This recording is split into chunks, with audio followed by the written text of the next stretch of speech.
IPO activity on the Euronext exchange experienced a notable decline. Comparing the first half of 2023 to the same period 2022, there has been a significant 45% drop in capital raised, amounting to 1.8 billion versus 3.2, almost 3.3 billion previously. In the United States, during the first half of 2023, we see a total of 89 IPOs filed, but only 46 priced. 29 are tech related. Now, if you zoom in Italy, last half of 2022, I think we were like a little bit higher, kind of pushing outside of steadiness. But this half year, we're like pushing back to steadiness, actually almost touching underperformance. Locally, the market is keeping up with last year because local investors are more or less continuing to operate. Welcome to the Week in Italian Startup, where we discuss the latest highlights happening in the Italian tech and investment ecosystem. Welcome to the Week in Italian Startup, your go-to podcast for the latest updates and insight from the Italian startup ecosystem. How's it going, Nick? It's going great. I'm watching the sea right now, so great day. How about you? Awesome. Yeah, perfect. No, not bad. The heat is getting there. The Italian summer is advancing, and we sort of need to recap a little bit half of the year and see what has been going on. But we'll do it later after we run through a few of the latest news. All right, so let's jump right in. Starting with JetHR. JetHR, we've been seeing a lot of press about JetHR. So JetHR is a dynamic HR startup, basically making a lot of waves in Italy, I would say. Founded just this year, JetHR recently closed a pre-seed funding round, raising about 4.7 million. And the investment came from Exorseed, together with a syndicate of very renowned seed venture capitalists, entrepreneurs, and angels. And the big core of JetHR is to revolutionize HR management by eliminating unnecessary bureaucracy through automated payroll processing, which has always been essentially like a big pain point in the sort of Italian entrepreneurial endeavors. So payroll, people management, etc. It's always like very much clunky. So very nice focus for the business. And the idea is to build this intuitive app to help companies to do that, essentially. What is interesting, I thought, was the roster of investors. So basically, the founders are pretty much building like a sort of a all-star early stage investor team for their company, including, like, just to throw in a few names, Luca Scani from Lambda Alpha, Dario Brignone and Alberto Dal Masso from Satispay, both co-founder of Satispay. Max Ciociola from Music Match, who I know you know pretty well. Luca Ferrari from Bending Spoons. Diego Pecentini from Exorseed, and of course one of the sort of tech royalty in Italy, former Apple, former Amazon. So definitely like someone at least pretty good to have on the cap table. Giorgio Tinacci from Casavo and Matteo Picchi from Pokehouse, which we've been talking about. So very impressive rooster there, I would say. So what is your take on this? Well, I agree with you. I mean, you have all the royalty from Italy in the startup land from the last 10 years, investing in a startup. I think you can brag about it like quite a bit, and for a reason. For a reason, and I agree with that. I would have done the same. And consider also the founders, Marco Liengo and his co-founder. They're both serial entrepreneurs, so people with connections and a history of building good businesses. Marco Liengo latest startup was Pronto Pro. So they've got a track record and the connections to convince good investors to put money into the venture. Even though I would say so, HR is not the sexiest market of all. 100%. But I understand if they get it right, that's a very important product, at least for the Italian market. And remember that HR is a very delicate matter, in particular when you're talking about managing people and payments and payroll and paying taxes. And if you get that wrong, you go to prison. So that's quite an important function. It's not the same as receivables management. Interesting. That's about a really important part of the life of company. That's why probably also has been found a little bit of resistance from the disruptive side. So it's a fully it's waiting there to be disrupted, because HR is a mess in Italy for sure. And I was talking with a few founders, and it's a kind of a black box. You send data to your HR management company, and then they come back with the payroll slip, and you don't really understand what's going on in that box. But hey, you comply, it's their responsibility. Let's move forward. That's the idea. Yeah. And it's been there forever, essentially. So very, very interesting challenge for sure. But again, with a high level of intensity because of the legal side of it, 100%. Yeah, exactly. Interesting. All right, moving forward, two major players in the Italian startup scene, Digital Magics and Venture Group, have announced their merger. With both companies being public entities, this merger creates a powerhouse in the startup acceleration space, I would say.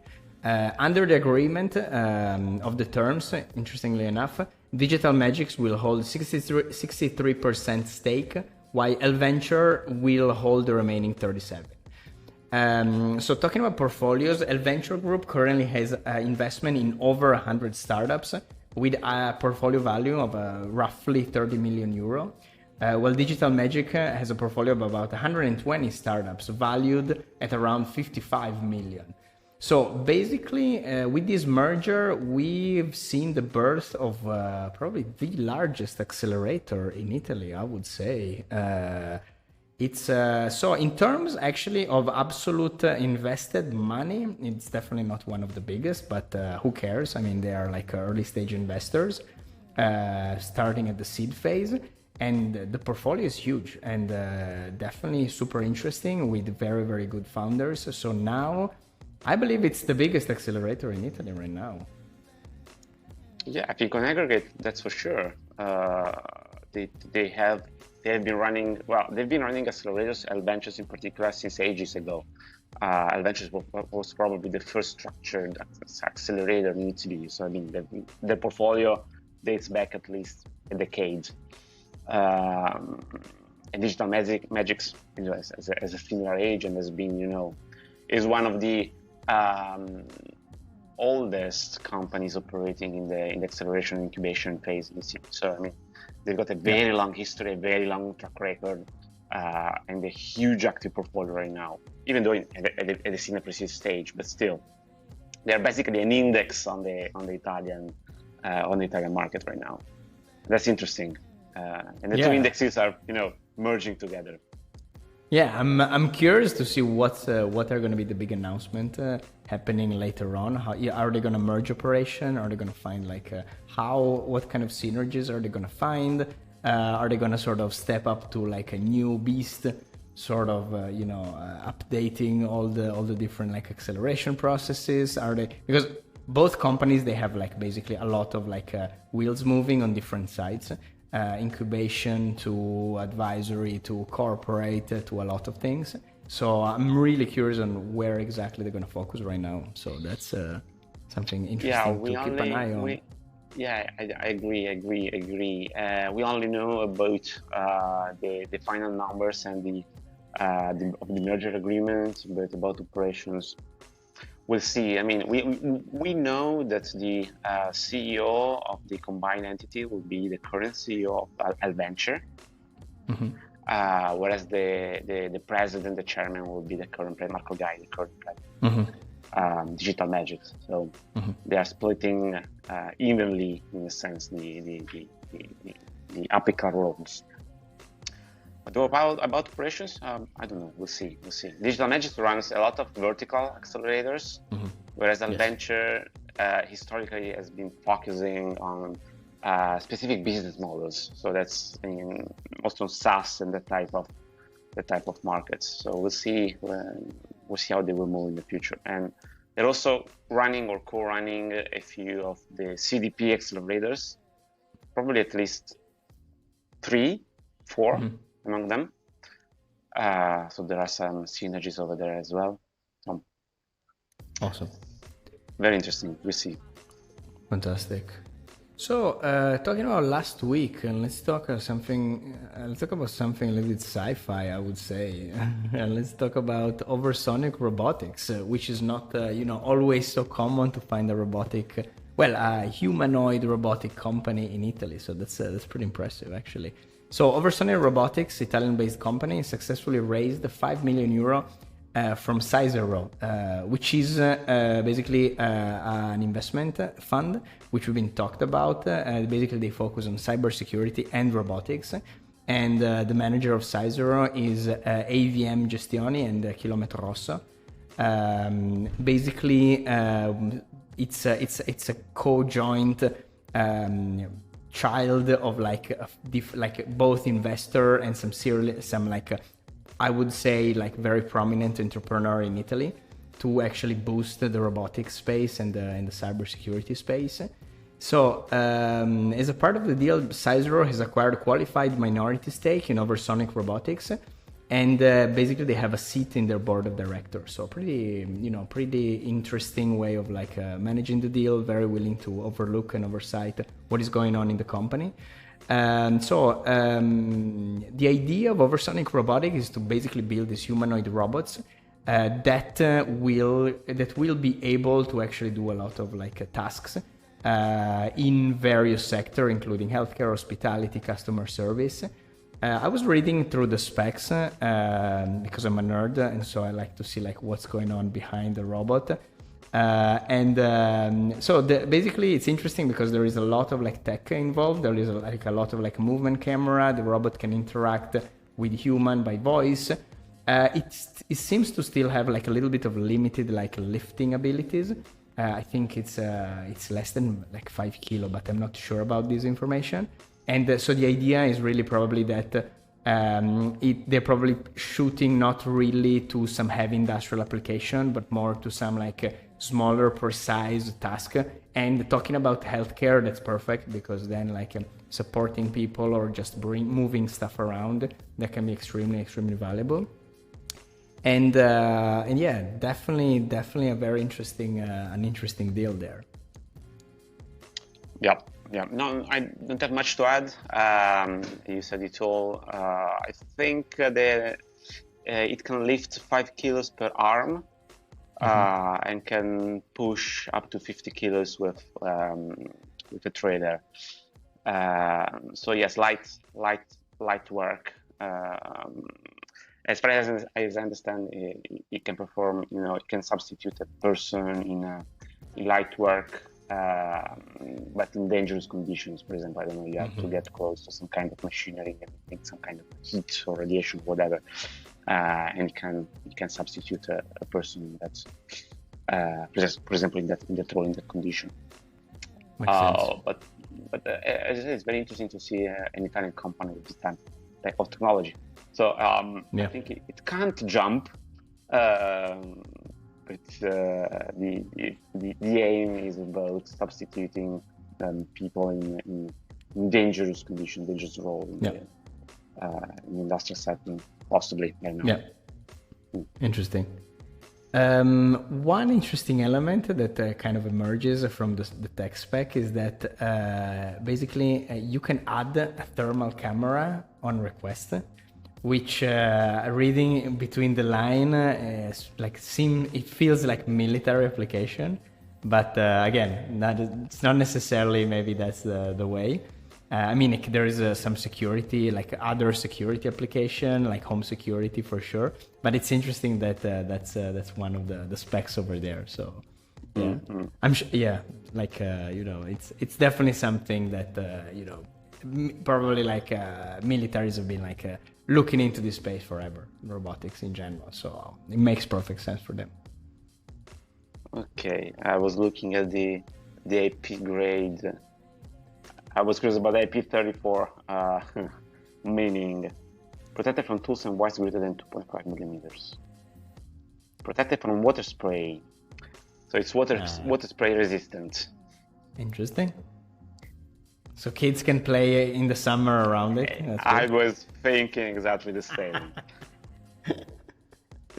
Awesome. Nanny application. Okay. Yes. Very close to your situation, so we. That's so cool. I would seriously think about that. All right, let's talk about the odd case of OneTrading, Nick. That's something very interesting that you point out in your latest newsletter. So, OneTrading, Amsterdam-based regulated crypto exchange, and a Bitpanda spin-off, raising 30 million from Peter Thiel's Valar, Middle Game Ventures, Speed Invest, Keyrock, and Wintermute Ventures. So, it's interesting because, okay, you have like a very big player here. First of all, like Bitpanda. Bitpanda is one of the big unicorn in, actually, I think the first unicorn from Austria, which is pretty unique. Basically spinning off their, what it was called the Bitpanda Pro, which is essentially like the tool set for institutional and professional investor to trade on regulated crypto exchange. So very interesting take for sure, trying to sort of boost and in a way revive all the crypto winter happening in the past years. So definitely a very interesting move, pretty unique. And interestingly enough, the guys have one operation branch in Italy. So curious case, big fundraising. Yeah, interesting case. Big fundraising from a very, very strong investors. You said Peter Thiel, Valar Ventures, and I love the name anyways. And also Wintermute Ventures, love that name as well. I was, and as you said, I was really curious about them setting up an operating company in Italy. And as far as I can understand, the operating company is the one actually managing the exchange. And maybe one of the reasons is that at the end of the day, the regulation in Italy around crypto, it is going forward, and there are some opportunities to get into the sandbox for virtual asset service providers. You can experiment and set up companies doing, for example, trading and exchanges in the crypto market. So there is, I don't know whether it is a friendly environment, but it's welcoming enough apparently for a foreign company, for an Amsterdam-based company, pick Italy as a country to have to receive the license to operate as an exchange. And I also believe they've got a perfect timing about marketing, since the SEC, the SEC, is going after Coinbase, is going after Binance, all the big exchanges, and all this mess. I think that positioning yourself as a regulated exchange with credible positioning, you can find the market waiting for you to appear. Very interesting.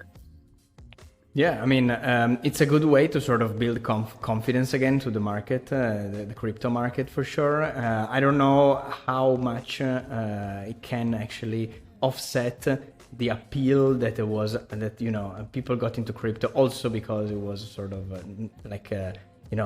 decentralized, not necessarily like a victim of regulation and so on and so forth. Now we go back to reality. There is a thing called government that it's there hanging, and will have a way to and will have a say on these kind of things. So definitely the technology, as we always say, stays. All the blockchain technology stays firmly, and for sure there is always great application every year. Exchange wise, also they're experiencing new product in terms of finance, and regulating them can actually open a very new set of tools for people in the financial sector. So I don't see that as a negative sort of denaturization of the crypto part. Well, I tend to agree. You will always have the pure players who really want to stay outside of the government reach, and that's it's one of the value propositions of the blockchain. but the majority of the market will need to get access to some kind of regulated environment with professional services available and offer in order for them to operate as they had been operating on a normal exchange with traditional financial products. You either take the SEC approach, that's kill them all, more or less, or try to take a more a more open approach and try to control the beast in a sense. Yeah, good point. And Absolutely. It seems that Europe is taking, Italy at least is taking that approach. And that's probably recently also Consob opened up a consultation around crypto tokens. Wow. So the Italian agencies are trying to talk to the market and understand what the market needs and how the market operates. I think it's a good approach. It's a sensible approach. Very interesting. Yeah, definitely reasonable. I mean, we're less sort of risk prone, but when it comes to sort of handling this thing, we're very practical. So that's it plays in our favor for sure. All right, let's talk about the first half of 2023 in tech globally, and then zooming in Italy. So not too much of a happy situation, but let's focus on some specifically relevant signals. So you point out a few elements in the IPOs market, especially on the Euronext, and which I thought was very, very significant. So IPO activity on the Euronext exchange experienced a notable decline. Comparing the first half of 2023 to the same period 2022, there has been a significant 45% drop in capital raised, amounting to 1.8 billion versus 3.2, almost 3.3 billion previously. So this calculation, I was like digging a little bit, includes all the use of over-allotment option by underwriting syndicates. Basically, that's the clause according to which underwriting syndicate can add an additional 50% share to be issued beyond the original offering size during the IPO. So all things considered, that's still like a declining number. In the United States, during the first half of 2023, we see a total of 89 IPOs filed, but only 46 priced. Which I thought was interesting also, because there might be some stopping moments there. Of those 46 of the first half of 2023, 29 are tech related. So a little bit more than kind of half is tech related. The rest is probably like a different like sector, industrial, etc. And I thought it was particularly interesting. So to push this into perspective, in 2021, there were 414 tech IPOs in the US, of course, during the whole year. So let's cut this number in half eventually. Still not ideal situation. In 2022, 93 total. So very interesting, kind of fluctuating, I feel. 2021 remains like huge, but then the slowing down signals are definitely there. And that's from a global scale / Euronext Europe kind of scale. Now, if you zoom in Italy, and I recommend people to read the latest report compiled by Growth Capital about venture capital market. I thought there were some very interesting insights. So they have a very interesting tool which they build every quarter and every half a year, which is the VC index. And basically their reading is flat, which is, it's basically steady. They classify it as steady. Basically they consider like a few different metrics, and the readings is from 1 to 10, starting from underperformance 1 to 3, then steadiness, expansion, and overperformance. So essentially, last half of 2022, I think we were like a little bit higher, kind of pushing outside of steadiness. But this half year, we're like pushing back to steadiness, actually almost touching underperformance. So that's definitely like interesting. Another element, and then I'll let you say something, Nick, because I know you have a lot to talk about, is the report kind of signals that there is optimism from the investor standpoint. So like surveys say that investors are optimists, but we kind of have to. So I don't know how relevant that one is. Matter of fact is that founders right now have a very hard time fundraise. So it doesn't really translate in like fluid rounds. And when it comes to exit, there is one slide in particular in the report which is interesting, which everything is by M&A, all the exits is by M&A, and all the amount are undisclosed, which between me and you know what that means, which it might not necessarily be a good thing. So again, it's kind of conflicting, like bittersweet sort of signals there.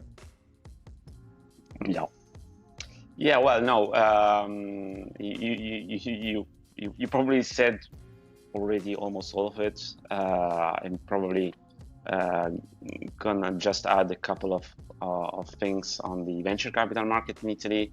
My impression is that locally the market is keeping up with last year, because local investors are more or less continuing to operate. That we didn't see new funds, almost we didn't see new funds, probably two this year, no more. But existing funds that raised in the last 3-4 years have been operating. There is a lot of angels activity. So in terms of number of deals, you see that the number is, the quantity of deals is more or less the same as last year. So remember, it was the record year around venture capital in Italy. But as the report correctly points out, the mega rounds are missing. So those are the rounds, the 100 million plus rounds. Those are the rounds that push you to the billion euros league in terms of funds raised. And to get those rounds, you need international investors. So basically, our market is feeling the pain of the Series B, Series C investors from global that operate globally, and they have been freezing their new investments. So that's another proof that we are not a core country in the VC market, and the moment the sentiment turns a bit cold, we are cut out from later rounds. And that's one of the key issues we need to address, either locally or globally in some way. So this is probably the most important key point, that key takeaway that I take from the report. I agree 100%. Like the mega trends are real. There is one slide that kind of disincorporating the trends from the investment from international investors, especially in 2022 and 21. What is interesting is that we finally have seen substantial rounds from international investors, and the trend is there. So even if on a larger scale, we're kind of like steady and flat, these guys are here, they're watching Italy, they're like doing big rounds, and they're really changing the shape of what is being invested in Italy. So it's a real thing, and we really need to pay attention with that. So with that said, I think that is a positive signal. Like even this year, with sort of a steady situation, we still see international investors sort of like looking into the market and placing investment, which is very cool. One thing which I also take as a positive signal, but this is kind of more of a big wave coming up from the horizon and building up, which is the US IPO market in general. So basically, and usually you can get a feel of the US IPO market through ETFs, especially the Renaissance ETF IPO, the Renaissance IPO ITF, which I thought it was particularly interesting. So just to give like a quick 30-second run of this. So generally IPOs in the US historically peaks in June, in the month of June. To track what is happening is this. Basically, Renaissance Capital is one investment company that focuses on IPO research, and they also have like a few instruments, among which are the Renaissance IPO ETF, which, by the way, is up 25.8% this year, which is very, very interesting. They also have a Renaissance International IPO ETF, but this one lost 12%. Just to put stuff in perspective, S&P 500 is about 16% this year. Again, another sort of benchmark to sort of give us some sensation. So it seems maybe like a wave, a positive wave is forming down the horizon from the US. But again, of course, there are a few caveats of this, which is, of course, in the ETF, we need to consider like older IPOs. So a lot of the ETF is built actually on top of like older IPOs. So the top three are Airbnb, Snowflake, and Palantir, which are pretty much the biggest holding, of course. And only 51% is tech-oriented in this ETF. So yeah, there is some raise, some old like big tech giants are on the raise. So there is some positivity going on. I don't know how it will translate later, but it's definitely something to keep an eye. And of course, everything I just said can be disproved immediately by considering the standard deviation of the ETF, which just to give you an idea, it had peaks of 107% in 2020 and minus 57 in 2022. So I don't know if it's a wave, maybe it's a mirage, but we like to keep things positive. It's almost a roll of the dice. Yes. I think that's another bit. I was reading a few days ago. Another important bit to consider around the public stock markets in the American in particular is that probably all of the growth on the S&P 500 can be explained by like 7 stocks, and you can easily name them. Amazon, Microsoft, Nvidia, and they are the only stock that actually Apple, and that's important. I mean, you have 500 companies, and all the growth can be explained by 7. Yeah. So you either keep those 7, so you're losing money on the public markets right now. So that's 100%. Nice. All right, Nick. No, it was a good rundown of a lot of things. Just like let me add just 3 highlights that you also mentioned in some of your newsletter, actually, which I thought it was interesting to actually kind of deepen the knowledge of what's going to happening in the VC space. So first of all is a Coatue report that you linked to, the East Midwest report. I thought it was very, very interesting. So I encourage definitely listeners to take a look at that. So Coatue is a New York-based investment company, 70 billion under management, very, very active in the space on different like sort of stages. So definitely some of the big guys that we need to keep an eye on for sure. The second one, which I thought was interesting, was SoftBank and how actually SoftBank is moving into a different strategy. So people, I mean, it's been like kind of a protagonist back, and sometimes they come up with some big announcement, big round. SoftBank has been there for a while, and they keep evolving. So to keep track of the evolution, the SoftBank report you link is also interesting. And finally, on a AI note, and I don't know, maybe this conversation will evolve into this week in AI sort of segment of this podcast, is the introduction of Bard, Google Bard in Italian. And finally, we can access it through Italian IPs. So a few weeks ago, you couldn't pretty much unless you have VPN and everything. Now you can, and it speaks Italian. So, let's play with that and see. I don't know if you have anything else to add. Some very interesting things are happening in the space, and I mean, I'm waiting for Cloud 2 to be accessible from Italy. I mean, without going through VPNs for UK or US, but they're still in beta phase. So I'm curious. But in AI, cool. there is too much going on. Too much. I agree. All right, so. I think that's it. So we hope you enjoy the latest updates from the Italian startup ecosystem. Join myself and Niccolo next week for more exciting news and stories. So thank you very much, Nick, and see you next week. Ciao, Jack. Ciao, everybody. Have a great week.